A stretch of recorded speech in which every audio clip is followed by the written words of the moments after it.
Alrighty, so today we're having fun underneath the Topkick, the RV. Right here you can see I've got the grease gun hooked up to the throwout bearing.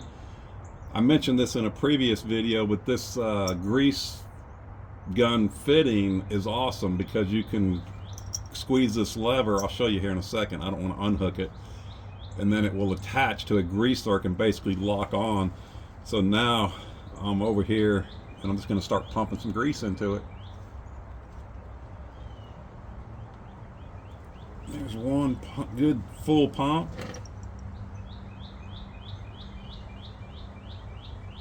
Two, three,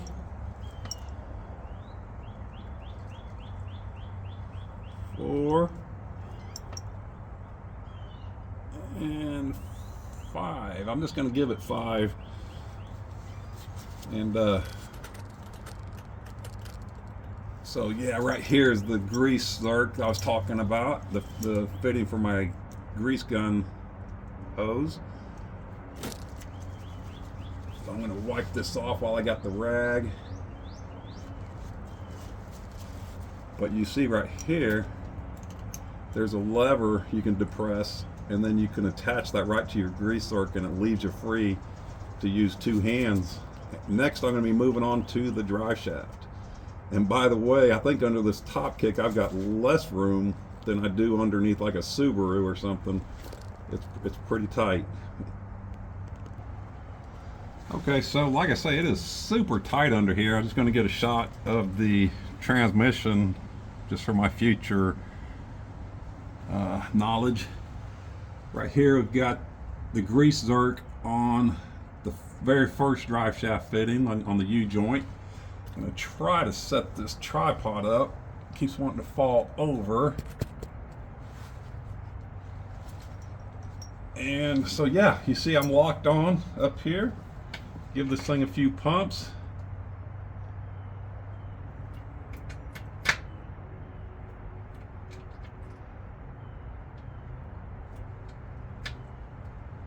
That's 4 pumps. 5. I need to get a flashlight so I can see. I'm going to get a flashlight on the next joint. I can't even see what I'm doing. Oh, I hear it now. Okay, that's what I was waiting. When you hear the grease starting to come out, then you got enough. So I'm going to disconnect it and take my towel, wipe that off, and I'm going to move on to the next one. So I just wanted to mention this real quick, just for safety. I mentioned in the last little clip that this thing was tighter than getting up underneath my Subaru or something equivalent, and that's a lot of there's some danger in here that I wanted to make anybody, you know, that's working on a Topkick or any other kind of vehicle that's low like this is and it's hard to work in here because it's so tight. But here is the box where all of the I'll call it under bed cargo, but it's the underneath cargo storage area. And let me see if I can, yeah, it's a long run. I'm doing terrible camera work here. Let me get a flashlight on that. Yeah, so right there, and you start going back and go all the way back to the back. And it's the same thing on the other side. I'm not going to try to turn around in this tight area just to show you that, but the basic idea is when you're crawling up under this thing on the concrete, if, and it's a slim chance, but if that front tire had a catastrophic blowout or something, this thing will fall down and kill you. So don't just be laying underneath this area right in. Trying to get my flashlight on the spot. I can't. There we go. Yeah, like right here in the concrete, which is directly underneath these boxes. You don't want to be laying with your legs under there or your body for any kind of time. At least it just scares the hell out of me. So anyway, my PSA for the day. What I'm doing is I'm laying up under this whole transmission tunnel along the drive shaft. So if there was a failure, it would probably come to rest on these boxes I just told you about. And, you know, you have to have your cell phone or scream for help or something, because you'd be trapped up under here. Anyway.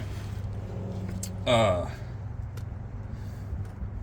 and I guess the other thing too is the obvious thing is you could run jack stands, you know, put some jack stands in here somewhere, and just for that safety. I just thought about that. I was too dumb to think about it in advance, but the chances are so slim that that front tire, one of those front tires, would just blow out sitting there standing still. But it has happened, so letting you all be aware. Hopefully I don't get killed in this video. So I'm going to try to get to this center support bearing here now. Right here. I'm going to find if there's a grease zerk on. There's usually not a grease zerk on the center support bearing itself, but up in this U-joint here, this area, there's definitely going to be a joint. Let me find that and I'll get back with you. Okay, so there's not a grease zerk on that center support bearing, which I didn't think there would be, but you can see I'm hooked up to the U-joint. Gonna get some grease here. It's kind of at an odd angle here. I'm gonna try to support it this way. There we go. 1, 2.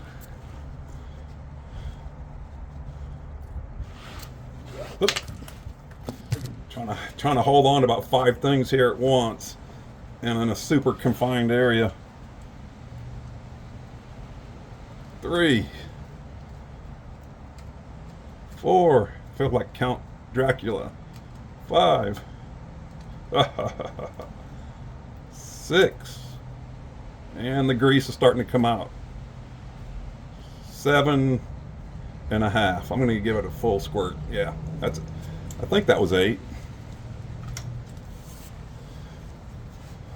And I could see the grease starting to come out of the U-joint. I've got, it looks like 2 more to go. It's the exact same thing, so I won't bother you with making you watch that. You get the idea by now. But I would definitely, if I was you guys, I would Google or find one of these mechanical, I'm trying to get the name on this thing, I did it in another video, Gurtech. It's I can't hardly read it. Gurtech. Anyway, they're not affiliated with me. I'm not trying to sell them or anything, but you can probably, I think these guys were the originator, and I believe some other companies have copied the idea by now. So you can check it out, and we'll see you guys on the next one.